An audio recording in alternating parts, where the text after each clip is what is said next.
रोजाना की ज़िंदगी, संस्कृति और राजनीति। दोस्तों नमस्कार। आज हम स्कॉलर सेंटर के यूट्यूब में आपका स्वागत है। आज हम कक्षा 10 के हिस्ट्री पोर्शन को कवर करेंगे, जिसका नाम है मुद्रण, संस्कृति और आधुनिक दुनिया।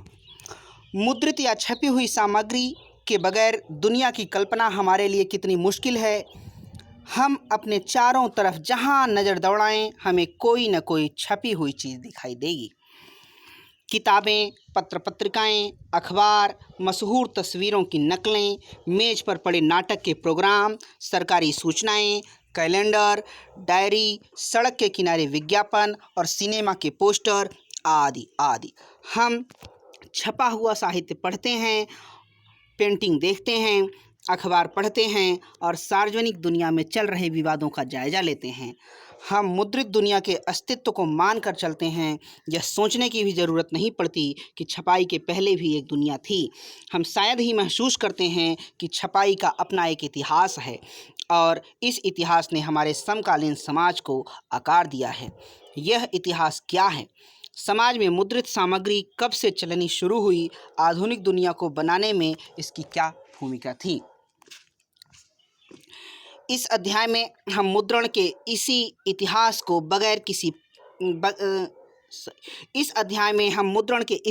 को देखेंगे, कैसे यह पूर्वी एशिया से शुरू होकर यूरोप और भारत में फैला। हम मुद्रण तकनीक के प्रसार और प्रभाव को सामाजिक जीवन में आए बदलाव से जोड़कर समझने की कोशिश करेंगे। मुद्रण की सबसे पहली तकनीक चीन, जापान और कोरिया में विकसित हुई। यह छपाई हाथ से होती थी। तकरीबन 594 ईस्वी से चीन में स्याही लगे काठ के ब्लॉक या तख्ती पर कागज़ को रगड़कर किताबें छापी जाने लगी थीं।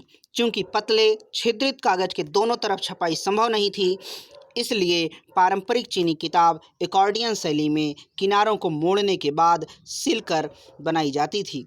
किताबों का सुलेखन या खुशनवीसी करने वाले लोग दक्ष सुलेखक या खुशखत होते थे, जो हाथ से बड़े सुंदर सुडौल अक्षरों में सही कलात्मक लिखाई करते थे। एक लंबे अरसे तक मुद्रित सामग्री का सबसे बड़ा उत्पादक चीनी राजतंत्र था।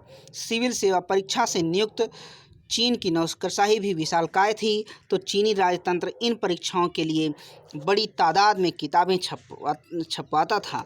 16वीं सदी में परीक्षा देने वालों की तादाद बढ़ी, लिहाजा छपी किताबों की मात्रा भी उसी अनुपात में बढ़ गई।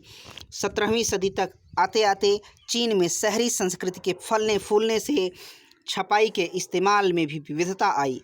अब मुद्रित सामग्री के उपभोक्ता सिर्फ विद्वान और अधिकारी नहीं रहे। व्यापारी अपने रोज़मर्रा के कारोबार की जानकारी लेने के लिए मुद्रित सामग्री का इस्तेमाल करने लगे। पढ़ना एक शगल भी बन गया। नए पाठक वर्ग को काल्पनिक किस्से, कविताएं, आत्मकथाएं, शास्त्रीय साहित्य कृतियों के संकलन और रोमानी नाटक पसंद थे। अमीर महिलाओं ने भी पढ़ना शुरू किया और कुछ ने स्वरचित काव्य और नाटक भी छापे। पढ़ने की यह नई संस्कृति एक नई तकनीक के साथ आई। 19वीं सदी के अंत में पश्चिमी शक्तियों द्वारा अपनी चौकियां स्थापित करने के साथ ही पश्चिमी मुद्रण तकनीकी और मशीनी प्रेस का आयात भी हुआ। पश्चिमी शैली के स्कूलों की ज़रूरतों को पूरा करने वाला संघाई प्रिंटिंग संस्कृति का नया केंद्र बन गया। हाथ की छपाई की जगह अब धीरे धीरे मशीनी या यांत्रिक छपाई ने ले ली। जापान में मुद्रण। चीनी बौद्ध प्रचारक 768-770 ईस्वी के आसपास छपाई की तकनीक लेकर जापान आए। जापान की सबसे पुरानी 868 ईस्वी में छपी पुस्तक डायमंड सूत्र है, जिसमें पाठ के साथ साथ काठ पर खुदे चित्र हैं। तस्वीरें अक्सर कपड़ों, ताश के पत्तों और कागज़ के नोटों पर बनाई जाती थीं। मध्यकालीन जापान में कवि भी छपते थे और गद्यकार भी, और किताबें सस्ती और सुलभ थीं। 18वीं सदी के अंत में एदो, बाद में जिसे तोक्यो के नाम से जाना गया, के शहरी इलाके भी की चित्रकारी में शालीन शहरी संस्कृति का पता मिलता है, जिसमें हम चाय घर के मजमों, कलाकारों और तवायफों को देख सकते हैं। हाथ से मुद्रित तरह तरह की सामग्री, महिलाओं, संगीत के साजों, हिसाब किताब, चाय, अनुष्ठान, फूलसाजी, शिष्टाचार और रसोई पर लिखी किताबों से पुस्तकालय एवं दुकानें अटी पड़ी थीं।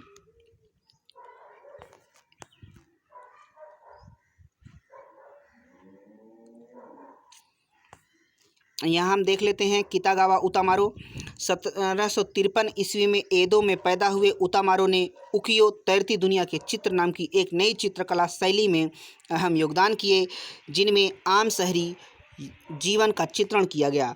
इनकी छपी प्रतियां यूरोप और अमेरिका पहुंचीं और माने मोने और वान गॉग जैसे चित्रकारों को प्रभावित किया। सुयाताया जुजाबुरो जैसे प्रकाशकों ने विषय चुनकर कलाकारों से उन पर चित्र बनाने का करार किया जाता, फिर चित्रकार विषय की रूपरेखा बनाते थे।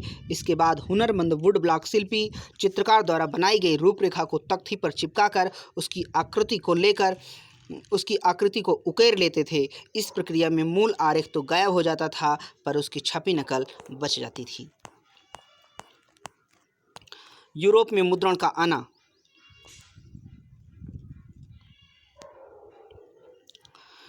सदियों तक चीन से रेशम और मसाले रेशम मार्ग से यूरोप आते रहे थे। 11वीं सदी में चीनी कागज भी उसी रास्ते से वहां पहुंचा। कागज ने कातिबों या मुंशियों द्वारा सावधानीपूर्वक लिखी हुई पांडुलिपियों के उत्पादन को मुमकिन बनाया। फिर 1295 ईस्वी में मार्को पोलो नामक महान खोजी यात्री चीन से काफ़ी साल तक खोज करने के बाद इटली वापस लौटा। जैसा कि आपने ऊपर पढ़ा, चीन के पास वुड ब्लॉक काठ की तख्ती वाली छपाई की तकनीक पहले से मौजूद थी। मार्को पोलो यह ज्ञान अपने साथ लेकर लौटा। फिर क्या था, इतालवी भी तख्ती की छपाई से किताबें निकालने लगे और जल्द ही यह तकनीक बाकी यूरोप में फैल गई। मुद्रित किताबों को सस्ती, अश्लील मानने वाले कुलीन वर्गों और भिक्षु संघों के लिए छपी किताबों के विलासी संस्करण अभी भी बेशकीमती वेलम या चर्मपत्र पर ही छपते थे। व्यापारी और विश्वविद्यालय के विद्यार्थी सस्ती मुद्रित किताबें खरीदते थे। किताबों की मांग बढ़ने के साथ साथ यूरोप भर के पुस्तक विक्रेता विभिन्न देशों में निर्यात करने लगे। अलग अलग जगहों पर पुस्तक मेले लगने लगे। बढ़ती मांग की आपूर्ति के लिए हस्तलिखित पांडुलिपियों के उत्पादन के भी नए तरीके सोचे गए। अब सिर्फ अमीर लोगों के यहाँ सुलेखक या कातिब नहीं पाए जाते थे, बल्कि पुस्तक विक्रेता भी अब उन्हें रोजगार देने लगे। आमतौर पर एक विक्रेता के यहाँ 50 कातिब काम करते थे। लेकिन किताबों की अबाध बढ़ती मांग हस्तलिखित पांडुलिपियों से पूरी नहीं होने वाली थी। नकल उतारना बेहद खर्चीला, समय साध्य और श्रम साध्य काम था। पांडुलिपियां अक्सर नाजुक होती थीं। उनके ले जाने लाने में, रख रखाव में तमाम मुश्किलें थीं, इसलिए उनका सर्कुलेशन, चलन, गश्त सीमित रहा। तो किताबों की बढ़ती मांग के चलते वुड ब्लॉक प्रिंटिंग, तख्ती की छपाई उत्तरोत्तर लोकप्रिय होता गया। 15वीं सदी की शुरुआत तक यूरोप में बड़े पैमाने पर तख्ती की छपाई का इस्तेमाल करके कपड़े, ताश के पत्ते और छोटी छोटी टिप्पणियों के साथ धार्मिक चित्र छापे जा रहे थे। जाहिर है कि किताबें छापने के लिए इससे भी तेज और सस्ती मुद्रण तकनीक की ज़रूरत थी। ऐसा छपाई की एक नई तकनीक के आविष्कार से ही संभव होता, जो 1430 ईस्वी के दशक में स्ट्रैसबर्ग के योहान गुटेनबर्ग ने अंततः कर दिखाया। गुटेनबर्ग और प्रिंटिंग प्रेस। गुटेनबर्ग के पिता व्यापारी थे। वह खेती की एक बड़ी रियासत में पल बढ़कर बड़ा हुआ। वह बचपन से ही तेल और जैतून पेरने की मशीनें देखता आया था। बाद में उसने पत्थर पर पॉलिश करने की कला सीखी, फिर सुनारी और अंत में उसने शीशे को इच्छित आकृतियों में गढ़ने में महारत हासिल कर ली। अपने ज्ञान और अनुभव का इस्तेमाल उसने अपने नए आविष्कार में किया। जैतून प्रेस ही प्रिंटिंग प्रेस का मॉडल या आदर्श बना और सांचे का उपयोग अक्षरों की धातुई आकृतियों को गढ़ने के लिए किया गया। गुटेनबर्ग ने 1448 तक अपना यह यंत्र मुकम्मल कर लिया। उसने जो पहली किताब छापी थी वह थी बाइबल। तकरीबन 1180 प्रतियां बनाने में उसे 3 साल लगे, जो उस समय के हिसाब से काफ़ी तेज था। पर यह नई तकनीक हाथ से किताबें छापने की तकनीक की जगह पूरी तरह से नहीं ले पाई। शुरू में तो छपी किताबें भी अपने रंग रूप और साज सज्जा में हस्तलिखित पांडुलिपियों जैसी दिखती थीं। धातुई अक्षर हाथ की सजावटी शैली का अनुकरण करते थे। हाशिए पर फूल पत्तियों की डिजाइन बनाई जाती थी और चित्र अक्सर पेंट किए जाते थे। अमीरों के लिए बनाई किताबें में छपे पन्ने पर हाशिए की जगह बेल बूटों के लिए खाली छोड़ दी जाती थी। हर खरीदार अपनी रुचि के हिसाब से डिजाइन और पेंटर खुद तय करके उसे संवार सकता था। तक करीब 100 सालों के दरमियान 1450 से 1550 यूरोप के ज़्यादातर देशों में छापे खाने लगने लगे थे।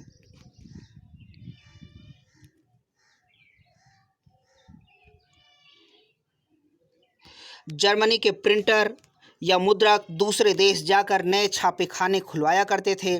छापे खाने की संख्या में वृद्धि के साथ साथ पुस्तक उत्पादन में कमाल की बढ़ोतरी हुई। 15वीं सदी के दूसरे हिस्से में यूरोप के बाजार में 2 करोड़ मुद्रित किताबें आईं। यह संख्या 16वीं सदी में 20 करोड़ हो गई। हाथ की छपाई की जगह यांत्रिक मुद्रण के आने पर ही मुद्रण क्रांति संभव हुई। प्लाटेन क्या है? लेटर प्रेस छपाई में प्लाटेन एक बोर्ड होता है जिससे कागज़ के पीछे दबाकर टाइप की छाप ली जाती थी। पहले यह बोर्ड काठ का होता था, बाद में इस्पात का बनने लगा।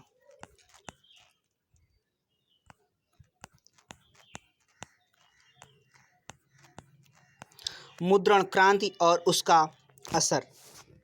मुद्रण क्रांति क्या थी? छापे खाने का आविष्कार महज तकनीकी दृष्टि से नाटकीय बदलाव की शुरुआत नहीं था। पुस्तक उत्पादन के नए तरीकों ने लोगों की जिंदगी बदल दी। इसकी बदौलत सूचना और ज्ञान से, संस्था और सत्ता से उनका रिश्ता ही बदल गया। इससे लोक चेतना बदली और बदला चीज़ों को देखने का नज़रिया।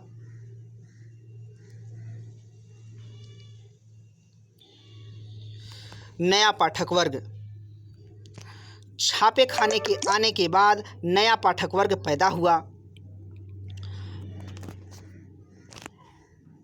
छपाई से किताबों की कीमत गिरी। किताब की हर प्रति के उत्पादन में जो वक्त और श्रम लगता था वह कम हो गया और बड़ी तादाद में प्रतियां छापना आसान हो गया। बाजार किताबों से पट गई। पाठक वर्ग भी बृहत्तर होता गया। किताबों तक पहुंच आसान से होने से पढ़ने की एक नई संस्कृति विकसित हुई। अब तक आम लोग मौखिक संसार में जीते थे। वे धार्मिक किताबों का वाचन सुनते थे, गाथा गीत उनको पढ़कर सुनाए जाते थे और किस्से भी उनके लिए बोलकर पढ़े जाते थे। ज्ञान का मौखिक लेन देन ही होता था। लोग बाग समूह में ही दास्तान सुनते या कोई आयोजन देखते आए थे। आप 8वें अध्याय में देखेंगे कि वे तन्हाई में या खामोशी से पढ़ने के आदी नहीं थे। छपाई क्रांति के पहले किताबें न केवल महंगी थीं बल्कि उन्हें पर्याप्त मात्रा में छापना भी असंभव था। अब किताबें समाज के व्यापक तबकों तक पहुंच सकती थीं।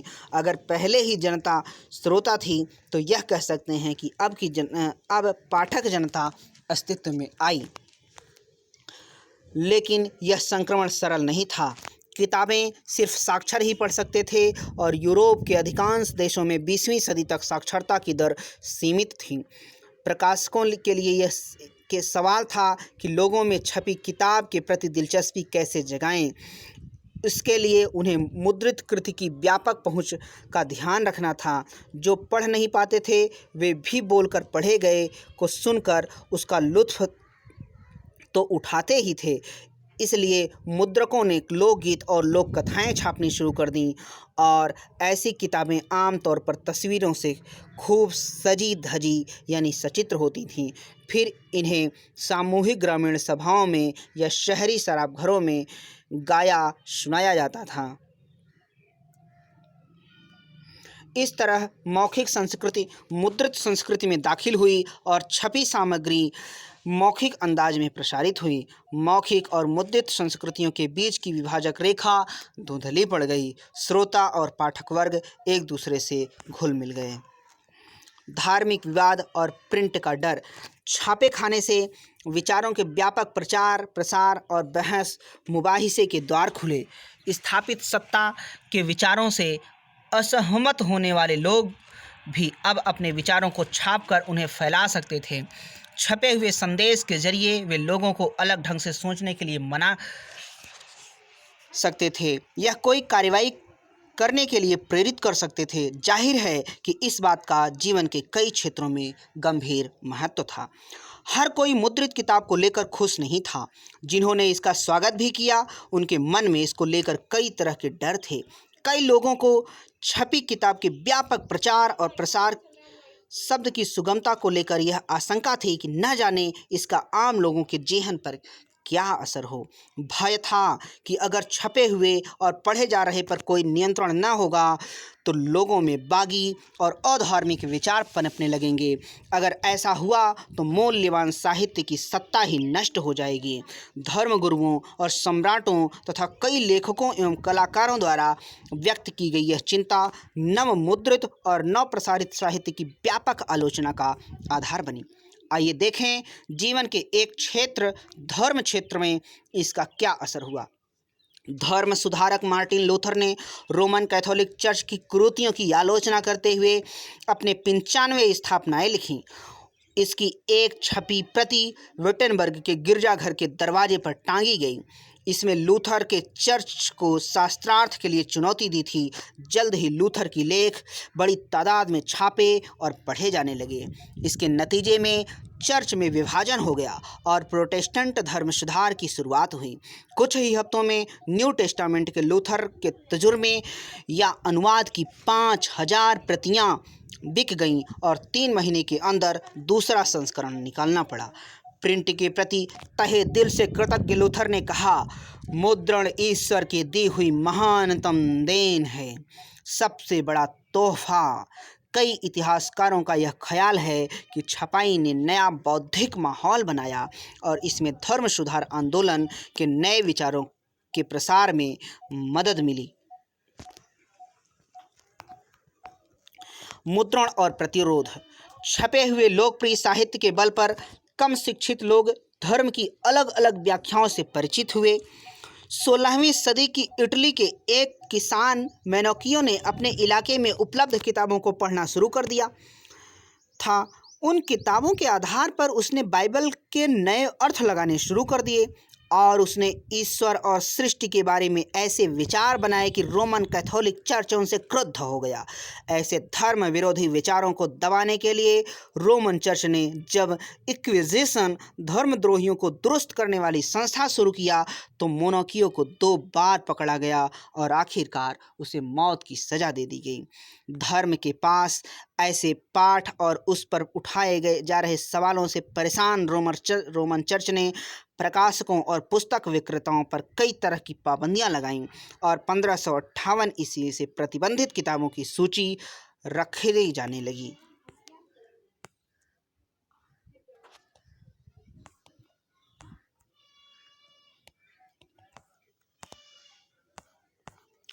पढ़ने का जुनून। पूरे 17वीं और 18वीं सदी के दौरान यूरोप के ज़्यादातर हिस्सों में साक्षरता बढ़ती रही।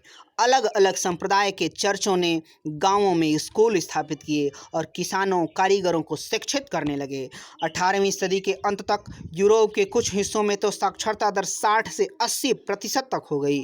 यूरोपीय देशों में साक्षरता और स्कूलों के प्रसार के साथ लोगों में पढ़ने का जैसे जुनून पैदा हो गया। लोगों को किताबें चाहिए थीं, इसलिए मुद्रक ज़्यादा से ज़्यादा किताबें छापने लगे। नए पाठकों की रुचि का ध्यान रखते हुए किस्म किस्म का साहित्य छपने लगा। पुस्तक विक्रेताओं ने गांव-गांव जाकर छोटी छोटी किताबें बेचने वाले फेरी वालों को काम पर लगाया। ये किताबें मुख्यतः पंचांग के अलावा लोक गाथाएँ और लोकगीतों की हुआ करती थीं, लेकिन जल्द ही मनोरंजन प्रधान सामग्री भी आम पाठकों तक पहुंचने लगी। इंग्लैंड में पेनी चैप बुक्स या एक पैसिया किताबें बेचने वालों को चैपमैन कहा जाता था। इन किताबों को गरीब तबके भी खरीद कर पढ़ सकते थे। फ्रांस में बिब्लियोथिक ब्लू का चलन था, जो सस्ते कागज पर छपी और नीली जिंद में बंधी छोटी किताबें हुआ करती थीं।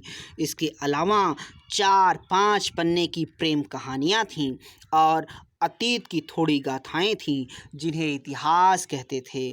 आप देख सकते हैं कि अलग अलग उद्देश्य और दिलचस्पी के हिसाब से किताबों के कई आकार प्रकार थे। 18वीं सदी के आरंभ से पत्रिकाओं का प्रकाशन शुरू हुआ, जिनमें समसामयिक घटनाओं की खबर के साथ मनोरंजन भी परोसा जाने लगा। अखबार और पत्रों में युद्ध और व्यापार से जुड़ी जानकारी के अलावा दूर देशों की खबरें होती थीं। उसी तरह वैज्ञानिक और दार्शनिक भी आम जनता की पहुंच के बाहर नहीं रहे। प्राचीन व मध्यकालीन ग्रंथ संकलित किए गए और नक्शों के साथ साथ वैज्ञानिक खाके भी बड़ी मात्रा में छापे गए। जब आइजैक न्यूटन जैसे वैज्ञानिकों ने अपने आविष्कार प्रकाशित करने शुरू किए तो उनके लिए विज्ञान बोध में पगा एक बड़ा पाठक वर्ग तैयार हो चुका था। टॉमस पेन, वॉल्टेयर और जियां जाक रूसो जैसे दार्शनिकों की किताबें भी भारी मात्रा में छपने और पढ़ी जाने लगीं। जाहिर है कि विज्ञान, तर्क और विवेकवाद के उनके विचार लोकप्रिय साहित्य में भी जगह पाने लगे।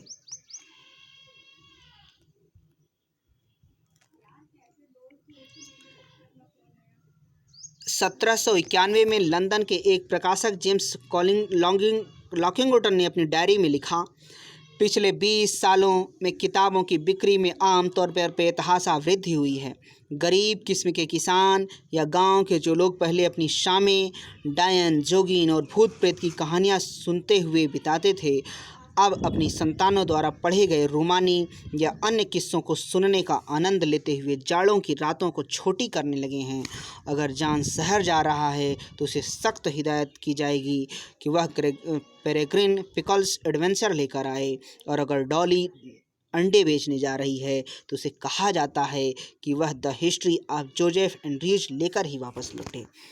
दुनिया के जालिमों, अब हिलोगे तुम। 18वीं सदी के मध्य तक यह आम विश्वास बन चुका था कि किताबों के जरिए प्रगति और ज्ञानोदय होता है। कई सारे लोगों का मानना था कि किताबें दुनिया बदल सकती हैं, कि वे निरंकुशवाद और आतंकी राजसत्ता से समाज को मुक्ति दिलाकर ऐसा दौर लाएंगी जब विवेक और बुद्धि का राज होगा। 18वीं सदी फ्रांस के एक उपन्यासकार लुई सेबेस्तियन मर्सिये ने घोषणा की, छापाखाना प्रगति का सबसे ताकतवर औजार है, इसे बन रही जनमत की आंधी में निरंकुशवाद उड़ जाएगा।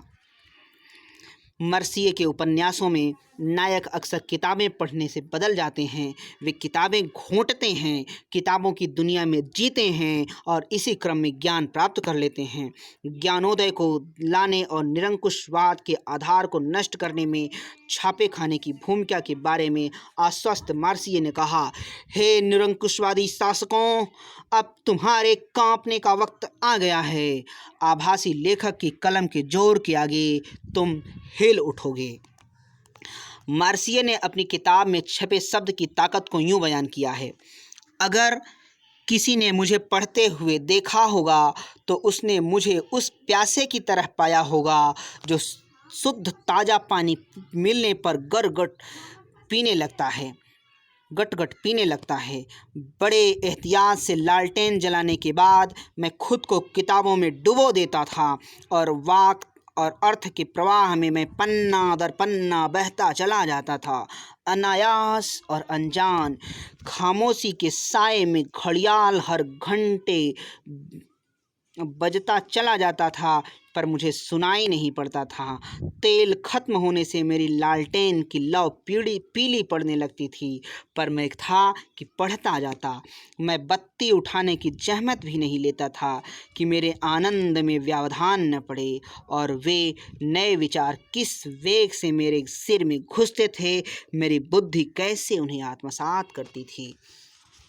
मुद्रण संस्कृति और फ्रांसीसी क्रांति।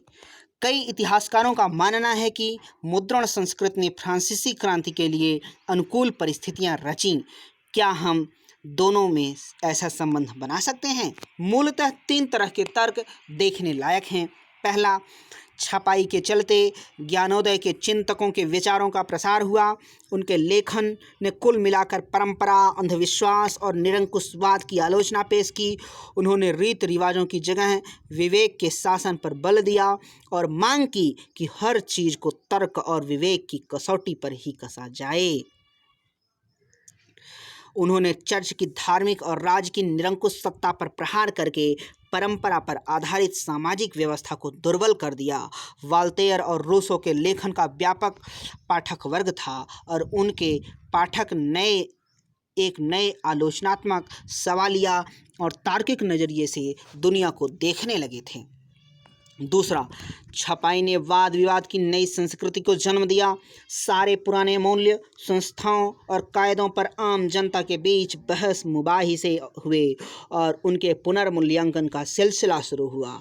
तर्क की ताकत से परिचित यह नई पब्लिक धर्म और आस्था को प्रश्नांकित करने का मोल समझ चुकी थी। इस तरह बनी सार्वजनिक दुनिया से सामाजिक क्रांति के नए विचारों का सूत्रपात हुआ।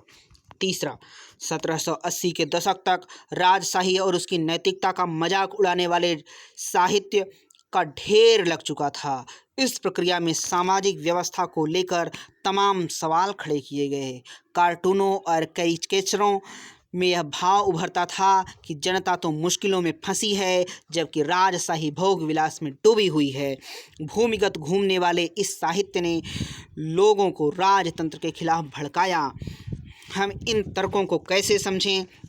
इसमें तो कोई शक नहीं कि छपाई ने विचारों को फैलाने में मदद की, लेकिन याद रहे कि लोग बाग हर तरह की सामग्री पढ़ते थे। एक तरफ अगर वो रूसो वाल्तेयर पढ़ रहे थे तो दूसरी तरफ चर्च और राज का प्रोपेगेंडा या प्रचार भी। वे हर पढ़ी या देखी चीज़ से सीधे प्रभावित नहीं हो सकते थे। वे कुछ विचारों को स्वीकारते थे तो कुछ को नकारते भी थे। कुछ चीज़ों की अपने ढंग से व्याख्या भी करते थे।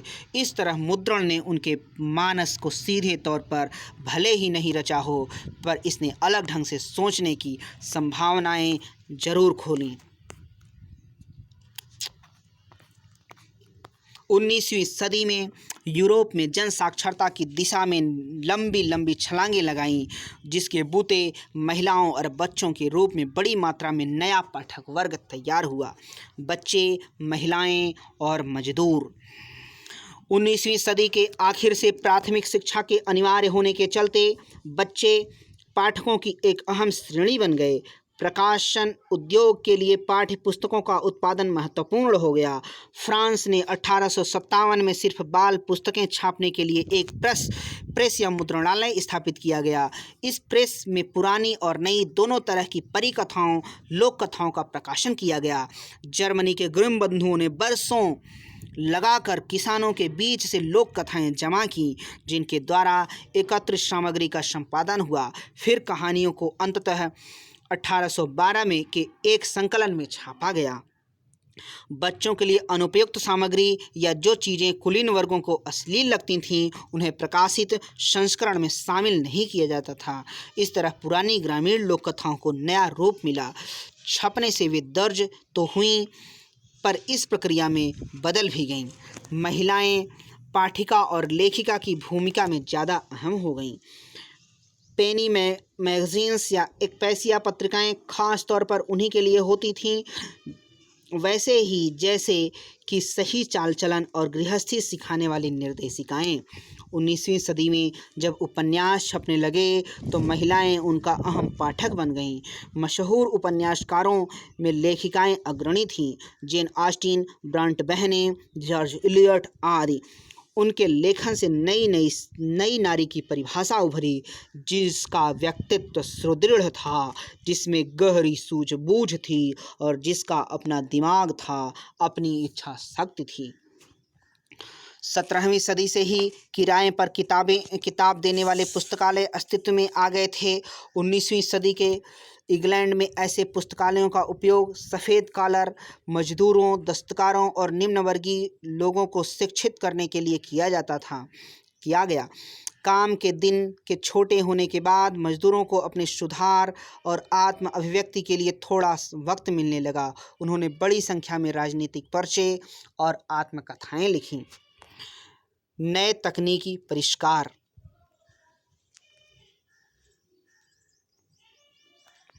18वीं सदी के अंत तक प्रेस धातु से बनने लगे थे।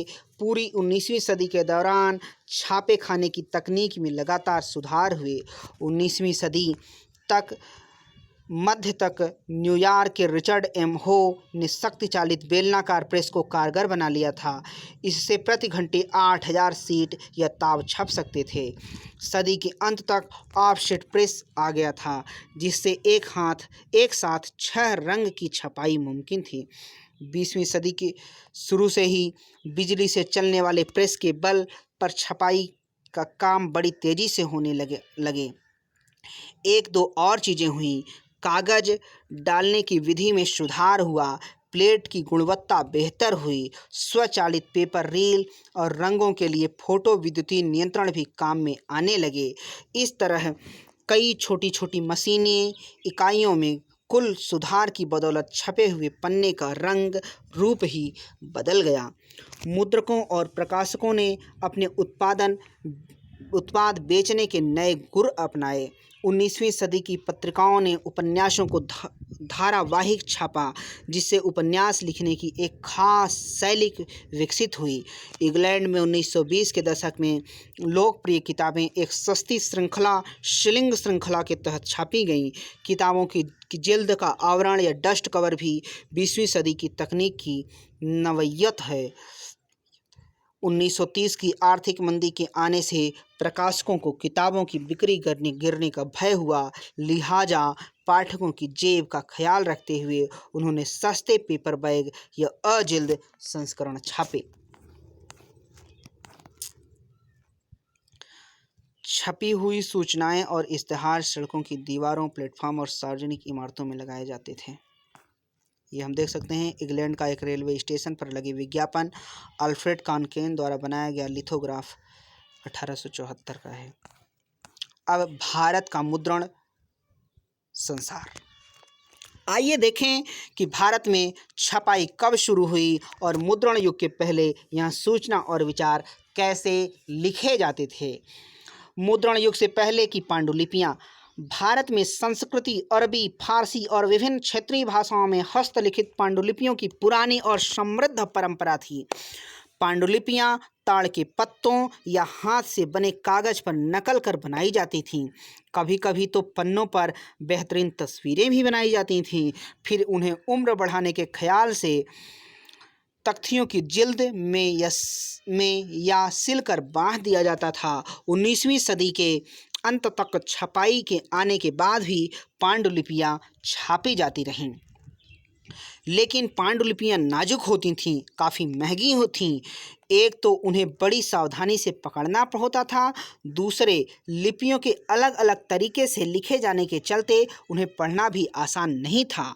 इसलिए उनका व्यापक दैनिक इस्तेमाल नहीं होता था। हालांकि पूर्व औपनिवेशिक बंगाल में ग्रामीण क्षेत्रों में प्राथमिक पाठशालाओं का बड़ा जाल था, लेकिन विद्यार्थी आमतौर पर किताबें नहीं पढ़ते थे। गुरु याददाश्त से किताबें सुनाते थे और विद्यार्थी उन्हें लिख लेते थे।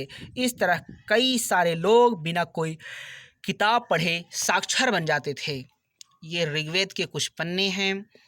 प्रिंट के आगमन के बाद काफ़ी हद तक हस्तलिखित पांडुलिपियाँ प्रकाशित की जाती थीं।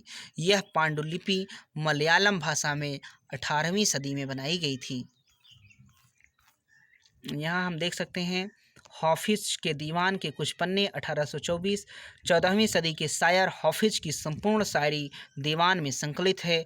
पेज पर खुशनवीसी, नक्काशी और डिजाइन देखें। लेटर प्रेस के आने के बाद भी इस तरह की पांडुलिपियाँ अमीरों के लिए बनाई जाती थीं। जयदेव के गीत गोविंद के कुछ पन्ने 18वीं सदी। यह एकॉर्डियन शैली में हाथ से लिखी पांडुलिपि का एक नमूना है।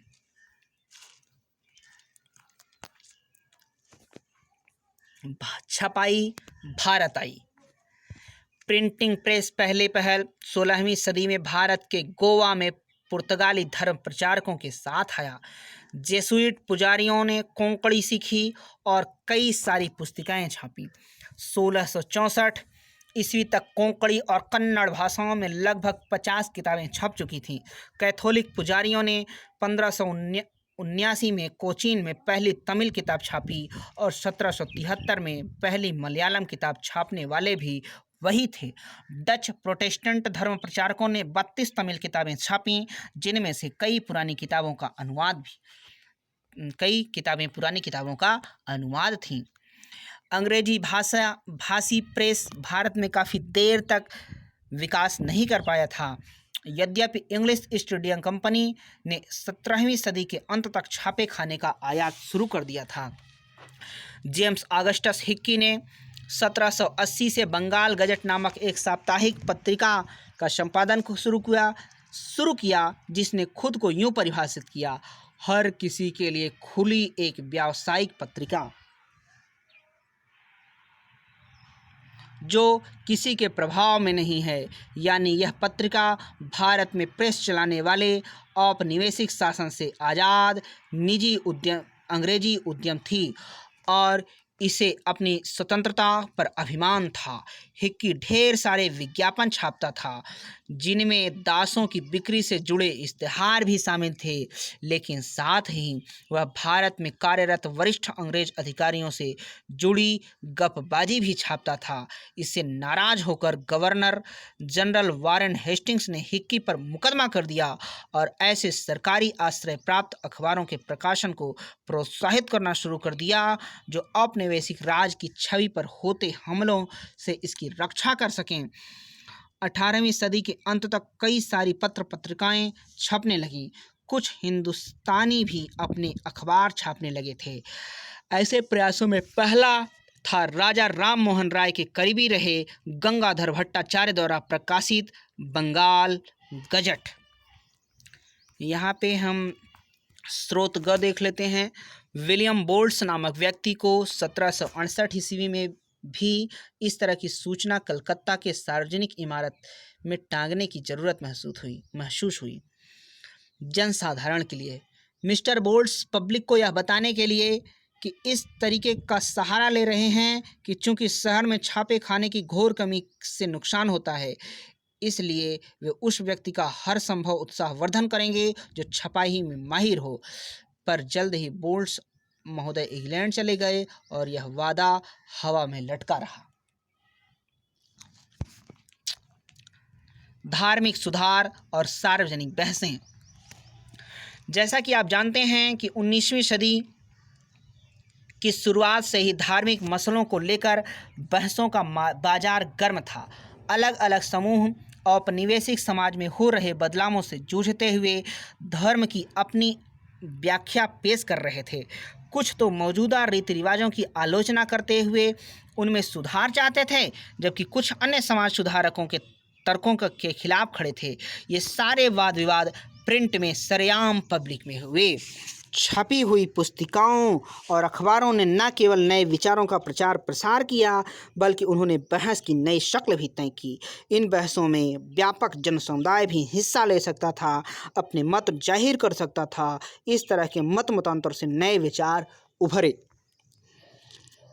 यह वह समय था जब समाज और धर्म सुधारकों तथा हिंदू रूढ़वादियों के बीच विधवा दाह, एकेश्वरवाद, ब्राह्मण पुजारी वर्ग और मूर्ति पूजा जैसे मुद्दों को लेकर तेज बहस ठनी हुई थी। बंगाल में जैसे जैसे बहस चली, लगातार बड़ी तादाद में पुस्तिकाओं और अखबारों के जरिए तरह तरह के तर्क समाज के बीच आने लगे।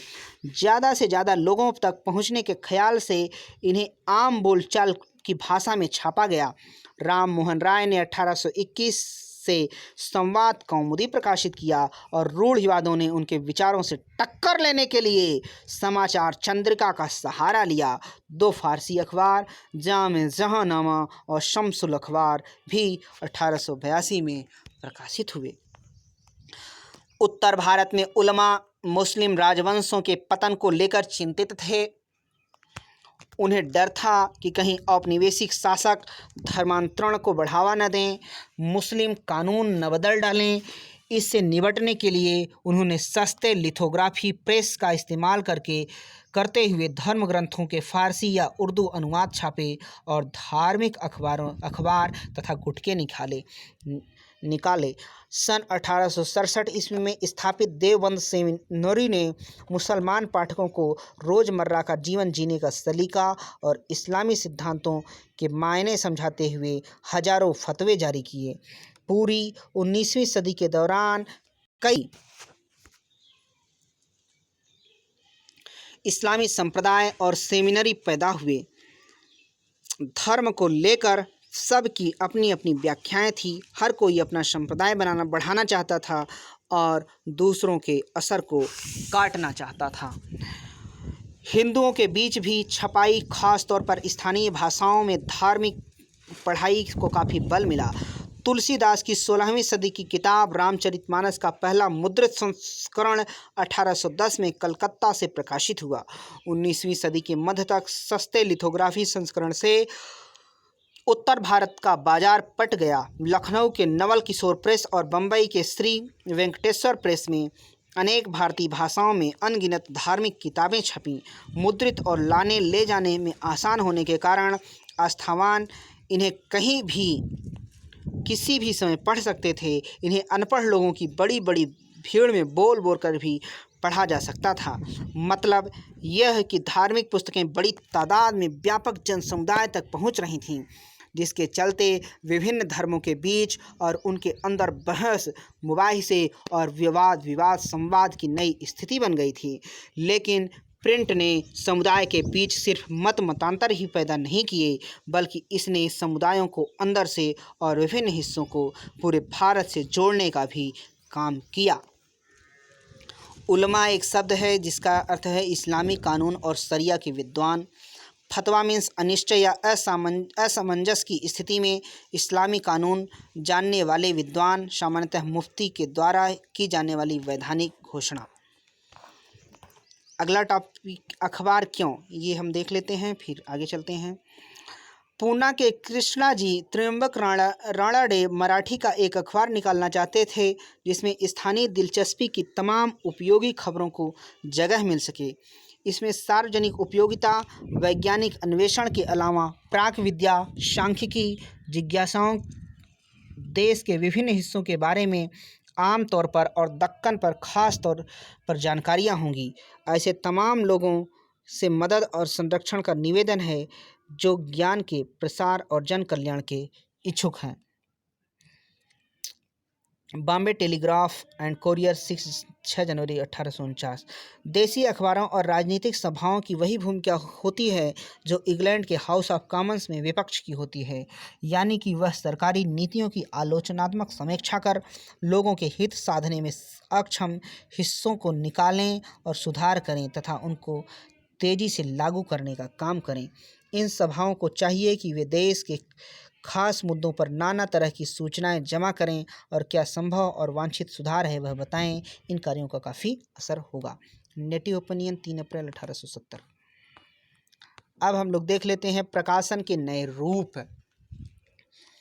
छापे खाने से नए तरह के लेखन के लिए भूख जगी। जैसे जैसे नए लोग पढ़ने लगे, छपे हुए पन्नों में अपनी ज़िंदगी, अपने तजुर्बों, अपने भोगे हुए रिश्तों को देखने की चाहत बलवती होती गई। यूरोप में विकसित उपन्यास नामक यह साहित्यिक विधा इन ज़रूरतों को पूरा करने में सक्षम थी। जल्द ही इसने अपनी एक खास भारतीय शक्ल और शैली अख्तियार कर ली। अपने पाठकों को इसने अनुभव का नया संसार और मानव जीवन की विविधता का बोध प्रदान किया। दूसरी तरह की साहित्यिक विधाएं जैसे गीत, कहानियाँ, सामाजिक राजनीतिक मसलों पर लेख, ये सब पाठकों की दुनिया का हिस्सा बन गए। अपने अलग अलग तेवरों में उन्होंने इंसानी ज़िंदगी और अंतरंग भावनाओं और उन सामाजिक राजनीतिक नियमों पर बल दिया जिनसे इसका स्वरूप तय होता था। 19वीं सदी के अंत तक एक नई तरह की दृश्य संस्कृति भी आकार ले रही थी। छापे खानों की बढ़ती तादाद के साथ छवियों की कई नकलें या प्रतियां अब बड़ी आसानी से बनाई जा सकती थीं। राजा रवि वर्मा जैसे चित्रकारों ने आम खपत के लिए तस्वीरें बनाईं। काठ की तख्ती पर चित्र उकेरने वाले गरीब दस्तकारों ने लेटर प्रेस छापे खानों के करीब अपनी दुकानें लगाईं और मुद्रकों से काम पाने लगे। बाजार में सुलभ सस्ती तस्वीरें और कैलेंडर खरीदकर गरीब भी अपने घरों एवं दफ्तरों में सजाया करते थे। इन छपी तस्वीरों में ने आहिस्ता आहिस्ता आधुनिकता और परंपरा, धर्म और राजनीति तथा समाज और संस्कृति के लोकप्रिय विचार लोक को गढ़ना शुरू किया। 1870 के दशक तक पत्र पत्रिकाओं में सामाजिक राजनीतिक विषयों पर टिप्पणी करते हुए कैरिकेचर और कार्टून छपने लगे थे। कुछ में शिक्षित भारतीयों के पश्चिमी पोशाक और पश्चिमी अभिरुचियों का मजाक उड़ाया गया, जबकि कुछ अन्य में सामाजिक परिवर्तन को लेकर एक डर देखा गया। साम्राज्यवादी व्यंग्यचित्रों ने राष्ट्रवादियों का मजाक उड़ाया जाता था, तो राष्ट्रवादी भी साम्राज्यवादी सत्ता पर निशाना साधने में पीछे नहीं रहे। यहाँ पिक्चर हम देख लेते हैं। राजा ऋतुध्वज द्वारा असुरों के चंगुल से राजकुमारी मदलसा को बचाया जाना, राजा रवि वर्मा का चित्र। राजा रवि वर्मा ने मिथकीय कहानियों को लेकर अनगिनत चित्र बनाए जो उनके अपने रवि वर्मा प्रेस में छपती थीं।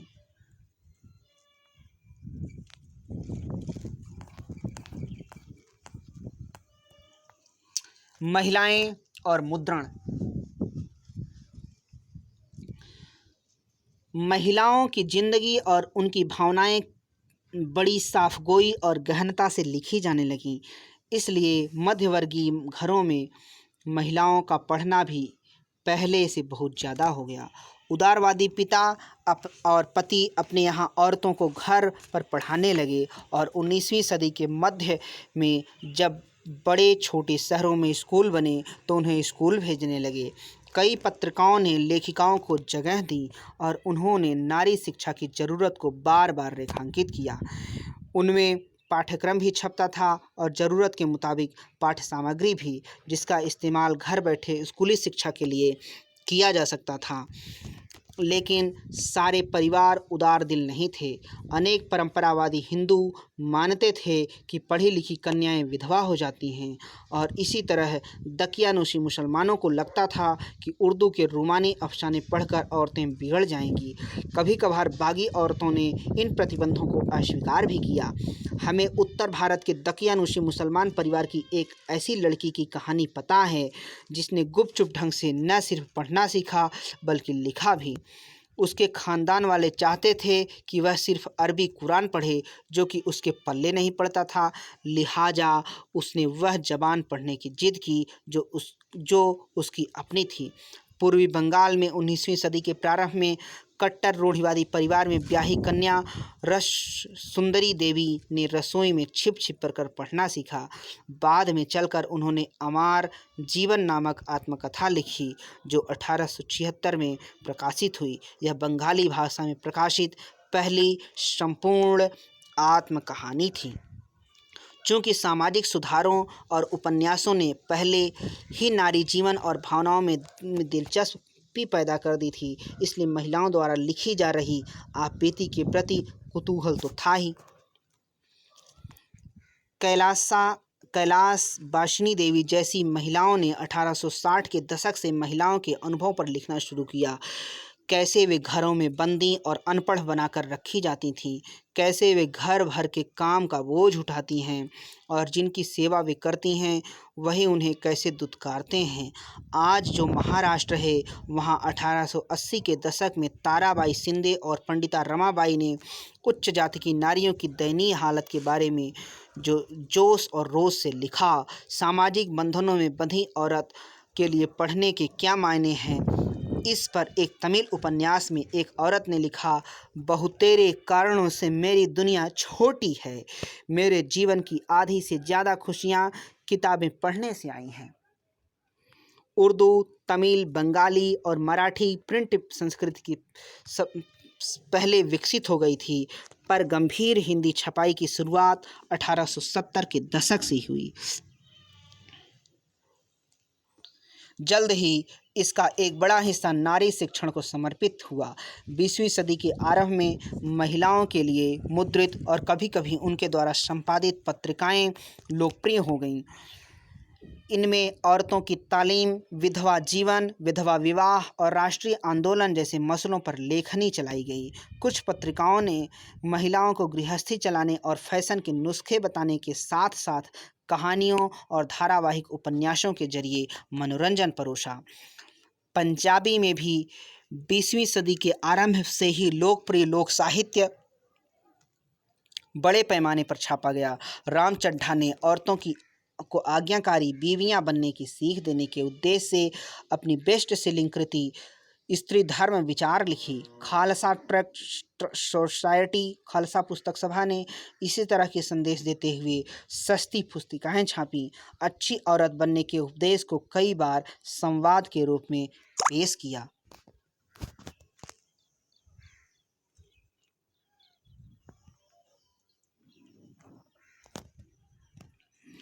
बंगाल में केंद्रीय कलकत्ता का एक पूरा इलाका बटाला लोकप्रिय किताबों के प्रकाशन को समर्पित किया गया। यहाँ पर आप धार्मिक गुटकों और ग्रंथों के सस्ते संस्करण तो खरीद ही सकते थे, जो आमतौर पर अश्लील और सनसनीखेज समझा जाता था, वह भी उपलब्ध था। 19वीं सदी के अंत तक ऐसी बहुत सारी किताबों पर काठ की तख्ती और लिथोग्राफी रंगों की मदद से प्रचुर मात्रा में तस्वीरें उकेरी जा रही थीं। फेरी वाले बटाला के प्रकाशन लेकर घर घर घूमते थे, जिससे महिलाओं को फुर्सत के वक्त मनपसंद किताबें पढ़ने में सहूलियत हुई। ये हम घोर कली प्रलय काल देख सकते हैं। 19वीं सदी के अंत का रंगीन काष्ठ चित्र, पारिवारिक संबंधों को नष्ट भ्रष्ट होने की कल्पना, पत्नी जैसा कि मुहावरे में कहा जाता है, पति के सिर पर सवार है और वह खुद अपनी माँ को जंजीर पहनाकर जानवरों की तरह रखता है।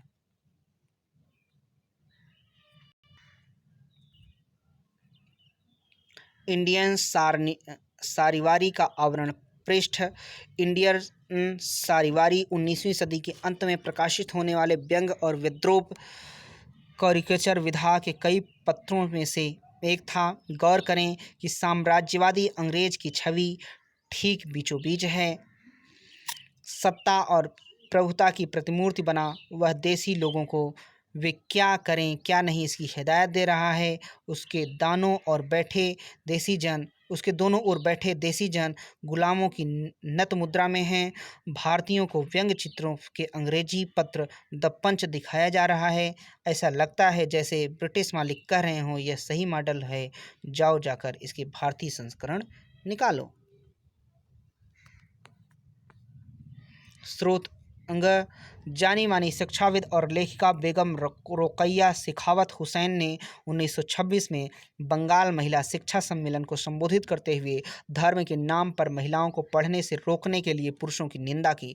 नारी शिक्षा के विरोधी कहते हैं कि इससे महिलाएं उदंड हो जाएंगी। छे, ये खुद को मुसलमान बताते हैं और इस्लाम द्वारा औरतों को बराबरी की तालीम का हक देने के बुनियादी उसूल के खिलाफ जाते हैं। अगर पुरुष पढ़ लिख कर नहीं भटकते तो महिलाएं क्यों बिगड़ जाएंगी भला।